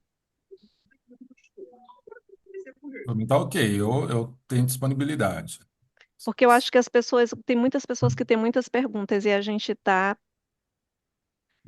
Eu fiz essa parte do símbolos do cosmos, né? Então, ela terminou exatamente aqui. Então, Uhum. assim, a gente Depois vem os pode. símbolos geométricos, né? Depois eu vou falar de outros, né? Então, Uhum. Desculpa, Carmen, eu acabei te atropelando. Não, eu que atrapalhei. O que é que tu Eu achas? acho Tu para no melhor momento que tu para fechar essa coisa, aí a gente vai para as perguntas. Porque eu acho que ainda tem uns 30 minutos ou talvez não sei quantos minutos de pergunta, porque tem muita gente com muita pergunta. Nossa, eu perfeito. gostaria de continuar. Ai, tá muito bom. Só assim a gente vai ter a Vitória de volta. Né? Vitória tá respondendo tudo, batendo um bolão. Se fosse uma prova, Vitória, você tinha passado de primeiro. Está incrível. As pessoas estão gostando muito, né? Então a gente precisa decidir se a gente continua ou se a gente recebe o Gustavo no domingo que vem para dar continuidade. Por ser tarde, né? O pessoal trabalha cedo amanhã, olha, tá vendo? Tem um 50-50 aí. A gente Eu já teve acho que algumas deveria pessoas. parar ele, mas deixar um tempo para a gente fazer perguntas de hoje. Isso. Sim, a gente tem, acho que, sei lá, uma meia horinha para fazer, e aí no domingo que vem ele volta para terminar os slides dele. Talvez seja essa a proposta. Seria essa a proposta. Uhum. E ele tem disponibilidade, então Para mim isso tá aí é ok. muito importante. Gustavo, você vai ser o primeiro convidado da história de 7 anos do Bonde que vai voltar para uma continuação de uma palestra no domingo. Me sinto lisonjeado. Feliz. Mas é porque o Olha, assunto é muito bom, né? Não é mérito meu, o mérito é dos símbolos do templo. É um assunto maravilhoso, né? Incrível, né? Olha, Mas eu sou um pouco meio suspeita, porque eu amo todas as aulas do Gustavo. Acho muito bom. obrigado. Vou dar Mas minha super aula. volte, volte, volte. Viu? Então, gente, vamos fazer isso. Se vocês nos permitirem fazer isso, porque o assunto é extremamente interessante, todo mundo tem muita pergunta não vai ser muito feliz se a gente terminar às 11 horas sem tempo para fazer as perguntas e tirar as dúvidas que a gente tem. Ok. Então, Gustavo, só termina essa tua partezinha e eu volto para ti, Carmen, perdão. Ah, o que Pode que eu falar. tenho que fazer? A gente vai encerrar com uma oração ou a gente vai abrir para as perguntas agora? Essa é a minha dúvida, né? A gente pode ver para o Gustavo terminar Ah, no slide certinho, onde ele tem que terminar para fechar essa parte, né? E depois a gente abre para perguntas, Gustavo, porque está todo mundo querendo saber. uhum. Perfeito. Então, só assim, né, já para fechar essa parte, né, que a gente falou sobre símbolos do cosmos, né, é realmente interessante ver como o Senhor colocou tantos símbolos ligados ao cosmos no templo, né? E para mim, quando eu penso nessa questão, eu gosto muito de astronomia, né? Não confundir com astrologia, né? Tô falando astronomia, né? De Ai, estudar o cosmos. Nossa, eu curto muito conteúdo, assim, né? Adoro saber coisas sobre galáxias, planetas, né? Curiosidades.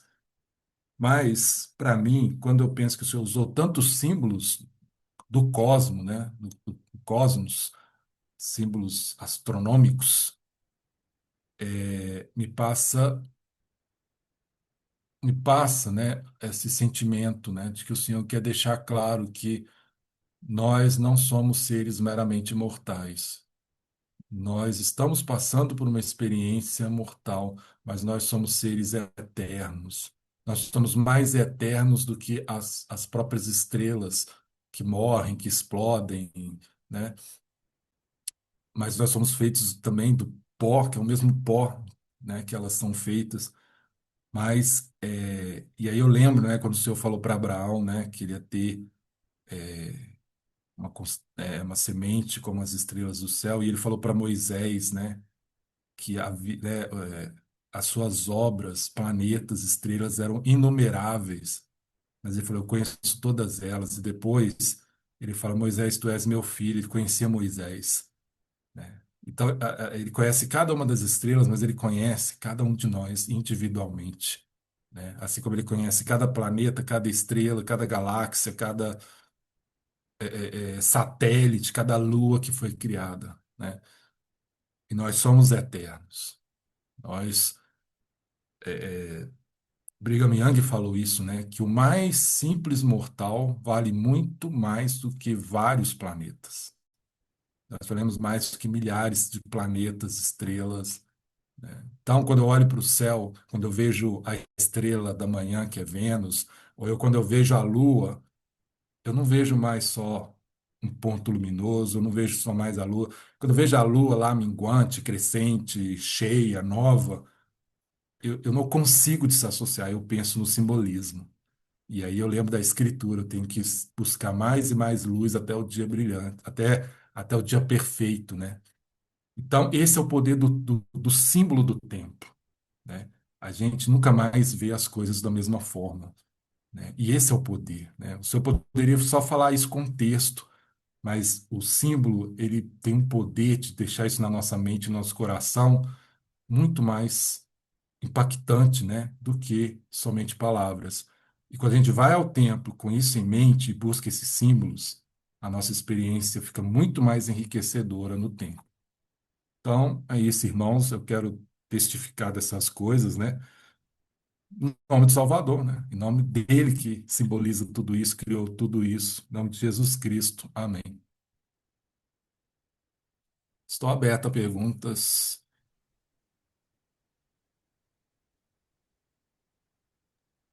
Amém. Deixa eu te perguntar. Foi falado já sobre os símbolos do Garmet que eu cheguei depois. Não, mas a minha intenção era na parte dos símbolos geométricos falar sobre, né, os. Eu queria muito saber. Eu não sei. Eu uso o Garmet já, mas eu não faço ideia. Não peguei na investidura. Se é falado, não consegui pegar, absorver. Eu posso adiantar o seguinte, né? A gente tem o compasso e o esquadro. São dois símbolos que se destacam e eles são bem simbólicos. Eles podem ser associados aos dois sacerdotes que a gente tem. e eles são associados, né, a duas figuras geométricas, que é o círculo e o quadrado.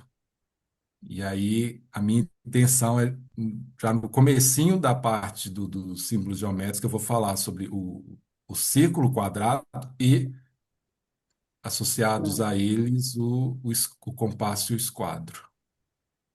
Mas é isso, é muito simbólico, sim. E esse simbolismo, ele vai, assim, ele é usado no cristianismo desde os primeiros anos do cristianismo primitivo. A gente tem imagem de Jesus, por exemplo, criando a terra, assim, obras, né, de arte, usando um compasso para fazer a terra redonda. Então, muito bacana. Vou cenas do próximo capítulo, mas tem sim. Eu tenho uma pergunta, irmão Gustavo. Muito boa noite. É uma das primeiras. Ah, Participei pouquíssimas vezes aqui com vocês. Uma pergunta. Minha pergunta é a seguinte: como o irmão explicou algumas. Deu alguma explicação sobre alguns símbolos, aí a pergunta, porque foi muito boa, aliás, todas as explicações são bem interessantes, tá? Parabéns, primeiramente. Com base no que o irmão acha nos seus estudos, ou uma opinião pessoal, a palavra correta é as explicações foram com base em opinião pessoal ou todas com base em literatura da igreja? Porque faz todo sentido, faz muito sentido, e aí para mim seria interessante saber se faz parte de uma literatura oficial ou se é uma experiência que o irmão teve. Por que pergunto isso? Porque eu achei muito legal quando o irmão falou sobre Vênus, né, e o simbolismo com Cristo. Faz todo sentido. Mas se você observa como literatura da igreja, para falar que uma estrela constante que sempre vai estar lá, não seria muito mais, sei lá, me perdoa se eu estiver sendo rude, não seria Imagina. muito mais interessante Cristo ser o Sol do que Vênus? Muito bom. E aí eu comecei a ir por esse caminho aí, imaginando, será que tem alguma literatura? E não estou duvidando, não quero questionar, isso é justamente para aprender, como um eterno aprendiz aí, eu queria. Irmão André, né? Muito boa a sua pergunta, que até permite esclarecer um pouco isso, né? O que ocorre, né? Quando a gente vai estudar os símbolos do tempo, a gente vai usar, né? Eu uso fontes diversas, fontes confiáveis, mas fontes diversas, né? E aí o primeiro ponto, a igreja, ela não vai dar uma explicação, olha, essa ursa maior que está aqui, né? Até assim, eu usei ali, a gente tem a fala do arquiteto, que ele falou, né? Olha, a nossa intenção é Uhum. pensar isso. Aí já ajuda bastante. Mas a igreja não tem uma preocupação assim, ela nunca fez assim, ó, vamos explicar né, de forma Nem deve. Uhum. cada símbolo ali. A gente tem muito o trabalho de acadêmicos, um deles que assim é o maior acadêmico que a igreja já teve, é o Hugh Nibley, né? Ele tem, por exemplo, um livro dele que é maravilhoso, chama Templos and Cosmos, Templo e Cosmo. Aí ele vai lá ele vai lá na época dos egípcios e outros povos, né, como eles usavam astronomia nos templos deles e relaciona isso até chegar no templo de Salt Lake, ele mostra como, né, maravilhoso, né? O templo de Salt Lake foi projetado assim, ele é um calendário cósmico, cada coisa ali tem a ver com meses, anos, né? Então, uma dica né? Sempre um símbolo vai testificar de Cristo ou de uma verdade do Evangelho, um princípio, algo do plano, né? Sempre é bom usar a escritura, por exemplo, né? Essa questão da lua, né? Quando a gente pensa na escritura, bate muito. Aqueles livros que eu citei no início, eles são livros feitos por pesquisadores acadêmicos da BYU, então, professores de religião da igreja e tal, são pessoas assim que também usam. São livros que assim tem as notas de rodapé enormes, sabe? Tem muita referência. Isso ajuda muito. Então, assim, é uma coleção de fontes, né? Por quê? Porque, por exemplo, eu até queria citar, e agora eu vou poder fazer isso, quando os discípulos chegaram para Jesus, perguntaram assim, por que você ensina por parábolas?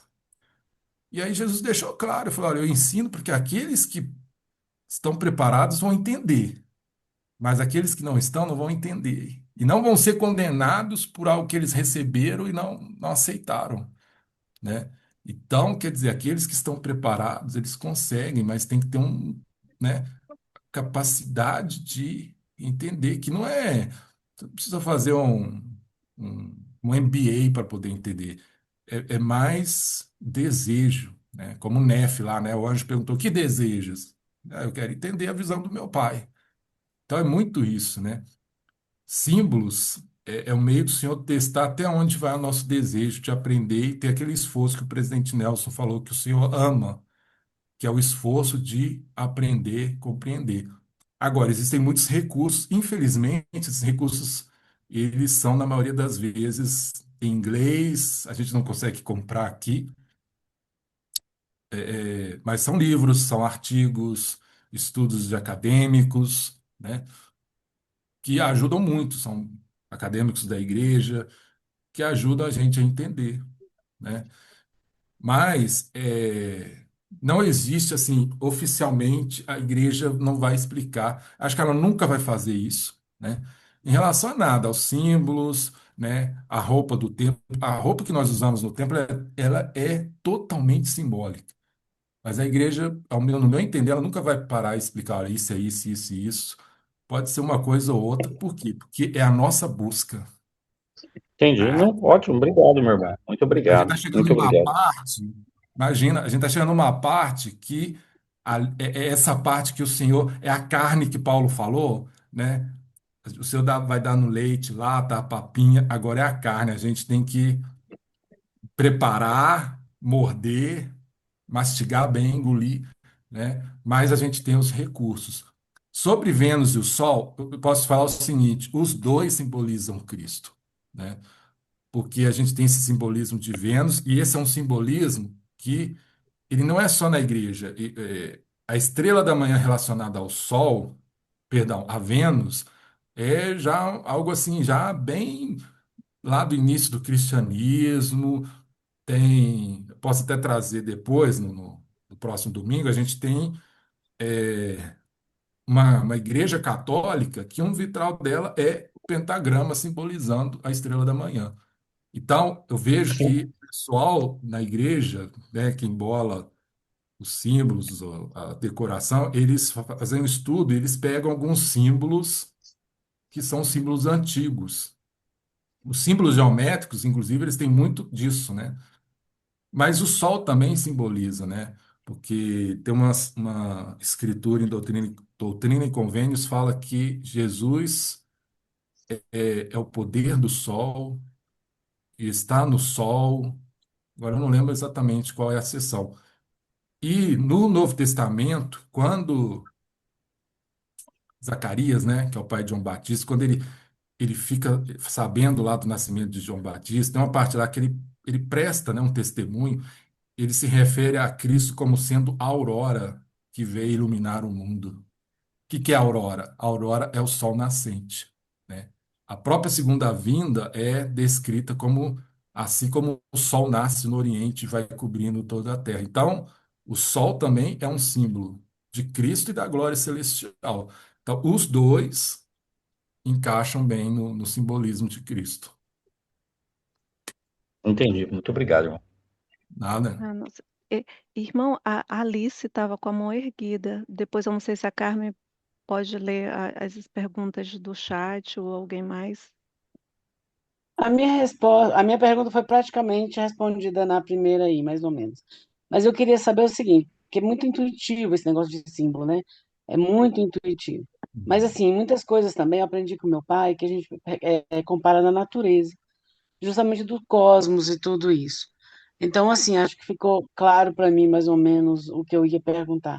Dentro disso, o que que a gente pode observar melhor dentro do tempo para ter mais resolução, né? Para ter mais essa clareza. Estou no capítulo 1. Carmen? Perfeito. Ah, Eu acho que o Ademir levantou a mão agora. Alice, eu acho que eu baixei a mão dela sem querer. Achei que ela já tinha falado. Parece que ela fez uma pergunta aí, não foi não? Deixa eu ver. Ah. Mas já Sim, respondeu. Na não, fala assim, dela, o que que a gente poderia observar mais, assim, detalhes, talvez, porque eu sei que tudo é simbólico lá. Eu observei, inclusive, que tem alguns detalhes da decoração que elas são comuns em alguns templos, né? Alguns detalhes pequenos, como às vezes um móvel parado lá, né? Então, assim, o que que mais a gente poderia observar para estar atento a esses detalhes? Muito bom, irmã. Eu falo que a gente tem que treinar, né? A gente vai treinando a nossa mente para ter essa visão simbólica das coisas, né? De procurar símbolos, né? E a gente pode fazer isso também sem muito medo, assim, será que eu estou errando, que eu estou acertando, né?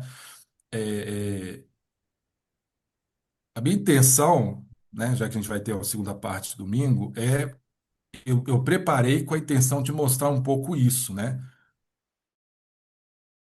Como a gente pode ter esse entendimento, essa percepção. Uma coisa é, por exemplo, tentar associar as coisas às escrituras. Vocês viram ali, por exemplo, as fases da Lua, né? Quando eu estava vendo, entendi né, isso eu vi num livro, né, um dos livros, mas me veio a escritura, né, de doutrina e convênio. Nossa, essa escritura encaixou perfeito, né? É, outra coisa que eu vou falar melhor no domingo, números nas escrituras, e isso vale para os templos, eles são muito simbólicos nas É. escrituras. Lógico que nem tudo, né? Lá, Mormon está falando que morreram não sei quantos mil, não quer dizer que tudo é simbólico, né? Morreram 10 mil homens, não. Mas, por exemplo, você pega Apocalipse, o número 7 é repetido várias vezes, sete trombetas, sete anjos, sete taças, né, e vai. Sete, por exemplo, é um número muito simbólico, né? Para a cultura ali do Oriente Médio, principalmente os israelitas, é o número ligado à perfeição, plenitude, algo que está total, completo, pleno. Então, quando a gente vê isso, a gente começa a ver sentido. E a gente vai ver que muitas coisas no templo são, perdão, muitas coisas elas se repetem 7 vezes. O número 8 também é muito significativo. O número 12, porque o 12 é o número ligado ao sacerdócio nem da tribo de Israel. O 24 ele é o 12 dobrado. Então, ele é usado, João viu, né? 24 anciões é a plenitude do sacerdócio. Então, esse é um exemplo. Figuras geométricas, que eu também, né, vou falar na próxima, geralmente elas têm muito simbolismo, né? Um símbolo muito comum, por exemplo, é o círculo dentro do quadrado. O que que é o círculo? Até aqui na minha capela aqui mesmo tem, né? Eu não sei se foi intencional, mas tem esse design, né? Um círculo dentro de um quadrado. Templo de Porto Alegre, você vê isso repetido 3 vezes, né? O círculo dentro do quadrado 3 vezes. O 3 é simbólico também. Um exemplo é a Trindade. E esse círculo dentro do quadrado também tem um propósito. Então, figuras geométricas, repetições, né? Na visitação lá aqui do Templo de Belo Horizonte, eu, eles chamaram a atenção, eu vi que o lustre, quando você olha de cima para baixo, assim, ele tem o desenho, o design de uma flor, que eles explicaram que é a flor de lótus. Aí o que que o Gustavo fez? Eu já comecei a contar. Parece que tem um pessoal que tem um tique assim, né, que sai contando azulejo de banheiro. Eu fico contando. Aí eu contei 8. 8 é muito simbólico. O 8 está ligado a Cristo, ao Renascimento. O 8 a gente vê, por exemplo, na fonte batismal, geralmente, né? Uma boa parte é uma figura que é o octógono, são os 8 lados. Depois eu vou falar melhor sobre isso, mas assim, é ter essa visão de simbolismo numérico, geométrico, flores, desenhos de flores, como é que estão essas flores? Quantas pétalas, tem variação, sabe? É refletir, ponderar. A gente olhar e nunca enxergar só uma decoração. Você pensar assim, será que tá ensinando algo aqui? A flor está dentro de um círculo? Está dentro de um quadrado? Por que está aqui? Né? É essa reflexão que vai, inclusive, permitir que o Senhor né? A ponderação, a reflexão, ela é a chave da revelação. E ela funciona muito no templo, tá? Muitas vezes eu fui ao templo e fiquei pensando, o que é isso aqui, né? Dá um exemplo. Lógico, nem todo templo tem as três salas, né? Durante a investidura a gente vai alternando ali a sala celestial, terrestrial e celestial. O Templo de Campinas é um que permite isso, né? Vocês podem notar que tem uma gradação de iluminação. A sala celestial ela é mais escura, a terrestrial ela já fica mais clara. A sala celestial, que tem ali as janelas, ela é totalmente bem clara. Não é por acaso. Não é por acaso que tem essa variação de luz. Só a gente pensar nos graus de glória, né? Há uma variação. Então, é mais esse treino mesmo, essa coisa de pensar e refletir, que eu acho que é o que mais ajuda. Aí pensar nas escrituras, pensar no contexto do plano, né? Muita coisa no templo é para ensinar sobre Cristo e o plano, e tentar fazer essas associações. E às vezes perguntar também ajuda. Falar, Senhor, né? A gente pode, por que não, né? Fala assim, eu quero entender os símbolos, me ajuda a enxergar e entender esses símbolos lá. Muda, quando a gente vai com essa visão, Obrigada, irmão. por nada. Acho que agora a gente pode partir para a última pergunta, que é o Ademir. E aí ele já também encerra com uma oração. Aí eu agradeço o Gustavo, né? E não sei se o Gustavo depois quer falar mais uns 5 minutinhos as considerações finais. E a gente volta no próximo domingo. Vai ser o mesmo post, o mesmo link. Acho que a gente nem tem, só muda a data mesmo, né, Isabel? Pode ser? Perfeito. Que já são 11 horas, né? A gente tem, Carmen, 3 perguntinhas Sim. no chat. A gente tem aqui. É que eu me perco no chat, eu não sou tão expert como Tem você. alguém que falou assim, mas também incorporam elementos de cada lugar. O que isso significa? Deixa eu ver aqui o começo. Se os templos possuem uma linguagem simbólica comum, mas também incorporam elementos próprios de cada lugar, o que isso nos ensina sobre a maneira como Deus utiliza símbolos para ensinar verdades eternas, de forma que possamos compreender, o que podemos compreender? Deixa eu fazer a minha pergunta, aí o Gustavo já É. responde tudo junto. Pode ser? Yep. Pode ser. Tá bom. Bom, Gustavo, nós recebemos a informação, né, de que no mês de setembro o tempo será reduzido perante as aulas, né?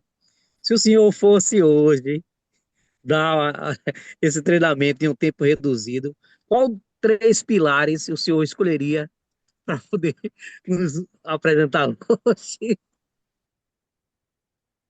Beleza. Então, respondendo a primeira questão, né? Quando o templo é anunciado, né, tem uma equipe que vai até o local do departamento de templos e eles conhecem a cidade. Então, por exemplo, aqui em Belo Horizonte, esse pessoal do departamento veio, eles fazem um tour, né? Isso aí foi coisa que eu já me informei com o pessoal lá dessa parte. Eles fazem um tour, eles veem a arquitetura da cidade, né, o estilo, né? Por exemplo, o Templo do Rio de Janeiro, que ele é todo inspirado na Arte Deco, né? Que é um estilo comum ali de edifícios, de construções do Rio de Janeiro. Aqui, por exemplo, se vocês notarem, vocês podem pegar o Templo de Belo Horizonte e depois pega uma imagem, Palácio da Liberdade, que é o palácio das cerimônias oficiais do governo de Minas, você vê muita semelhança, né? E eu acho que foi na visitação eles falaram isso, que foi inspirado, uma das inspirações foi a arquitetura do Palácio da Liberdade. O Templo de Brasília, se você pegar ali, acho que é o Palácio de Itamaraty, nossa, você vê ali, né? Muita semelhança, né? Até aquele espelho d'água. Então, eles valorizam, porque a ideia não é fazer uma coisa totalmente diferente, né, do local, é fazer algo que respeite a cultura arquitetônica, paisagística do local, E eles sempre gostam de pegar algum símbolo relacionado ao local. Principalmente, uma coisa que eles usam muito são flores, né? Por exemplo, no tempo de Fortaleza, você tem a orquídea do Ceará. Ela é usada bastante. É, a Vitória Régia, no Templo de Belém, né? Aquela flor que é um lírio, né? Ela é usada, você vê lá o talo dela, é muito bonito. Então, eles utilizam muito, e aí você pode ter um símbolo associado a isso, um simbolismo. Por exemplo, a flor da Vitória Régia, ela está acima da água. Aqui no Templo de Belo Horizonte, eles usaram um lírio, é um lírio, né? Perdão, uma flor de lótus. A flor de lótus, qual que é o simbolismo? Ela fica acima da água, ela não se polui, né? Então passa a ideia de limpeza, de pureza. Então é mais uma questão de respeitar mesmo a cultura, de valorizar. Não fazer uma coisa totalmente diferente, ou vamos pegar alguma coisa que pode ter a ver com os Estados Unidos, mas não vai ter com a nossa realidade aqui, né? Sobre essa questão, né? Se eu tivesse 25 minutos para falar essa mensagem, Eu acho que você pode falar. Lembra que nós combinamos no início que algumas pessoas sairiam. Quem quiser continuar depois da oração, continua. Você pode continuar, não tem problema, beleza. tá? Mas, assim, eu falaria sobre o propósito do simbolismo, né? Eu acho que é importante a gente entender, porque o Senhor usa os símbolos, né? Entender que os símbolos têm um propósito de nos aproximar de Cristo. Então, todo símbolo pode ser relacionado a algo relacionado a Cristo. O símbolo, se não nos levar a Cristo, ele perde o seu propósito primordial, né? E, por final, falaria de como os símbolos também nos ajudam a compreender o nosso papel dentro do plano do Senhor, principalmente essa jornada. A história, se o templo tivesse um enredo, o enredo é a queda, não a queda de Adão, nossa queda, e agora estamos numa jornada de volta à presença de Deus. Então, os símbolos testificam disso. Perfeito. Ahn, bom, acho que para encerrar, né? Eu acho que eu amei a live, aprendi muita coisa. Foi uma live assim inspiradora sobre todos os símbolos que ele apresentou até agora do tempo. Foi maravilhoso ao mesmo tempo refletir, né, como isso pode, esses símbolos, né, esses ensinamentos sagrados, eles podem, a gente pode aprender tantas verdades profundas e compreender melhor o plano de Deus, né? Isso foi para mim impecável. Acho que cada símbolo ensina algo especial, né? E nos convida a olhar além do que vemos, né, o símbolo em si, e sim compreender também as coisas espirituais com mais profundidade. E é também incrível pensar que por meio desses ensinamentos a gente pode conhecer melhor a Deus, sentir mais o seu amor e principalmente fortalecer o nosso relacionamento com Ele, né? Foi uma mensagem realmente maravilhosa. Muito obrigada, Gustavo, e pela sua disponibilidade de você voltar no domingo que vem. E conto com todos vocês e vamos encerrar com uma oração. Você tem alguma coisa para falar, Gustavo, para encerrar? E a gente pode encerrar por aqui, porque depois da oração aí você pode ficar com um grupo que possa ficar. Gostaria muito que fosse um feriado, né? Aí a gente passava a noite, né? Eu tenho um feriado aqui no dia 7. Todos os feriados eles jogam na segunda-feira. Então, todo domingo eu posso dormir bem mais tarde. Eles jogaram todos os feriados para segunda, diferente do Brasil, né? Tá bom? E agradeço a participação de todos vocês e o nosso querido Ademir ficou com o para fazer a nossa oração de encerramento. Muito obrigada, Gustavo. Obrigada mesmo. Eu Foi agradeço. maravilhoso. Nos vemos no domingo que vem, com certeza. Com você, Ademir. Tá certo.